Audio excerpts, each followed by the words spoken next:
একদিন একটি ছোট্ট জঙ্গলে স্যামি নামের এক সাহসী কাঠবিড়ালি বাস করত। স্যামি অন্যান্য কাঠবিড়ালির মতো নয়, সে খুবই সাহসী এবং অভিযানের ভক্ত ছিল। একদিন সে জঙ্গলের সবচেয়ে উঁচু গাছের নিচে একটি উজ্জ্বল সোনালি আখরোট খুঁজে পেল। কৌতূহলী স্যামি আখরোটটি তুলে নিল। হঠাৎ আখরোটটি ঝলমল করতে লাগল এবং ছোট্ট একটি কণ্ঠ বলল, আমি ইচ্ছার আখরোট।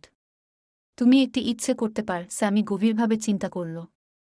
সে যে কোনো কিছু চাইতে পারত, কিন্তু তারপর সে তার পাখি বন্ধুদের কথা মনে করল, যারা শীতকালে খাবার খুঁজতে কষ্ট পায়। আমি চাই জঙ্গলে সবসময় সকলের জন্য পর্যাপ্ত খাবার থাকুক, স্যামি বলল। আখরোটটি ঝলমল করল এবং ছোট ছোট তারার মধ্যে ফেটে গেল। সেই দিন থেকে জঙ্গলে সবসময় প্রচুর ফল, বাদাম এবং বীজ ছিল। স্যামি জঙ্গলের নায়ক হয়ে উঠল, শুধুমাত্র তার সাহসের জন্য নয়, তার উদার হৃদয়ের জন্য। আর সবাই সুখে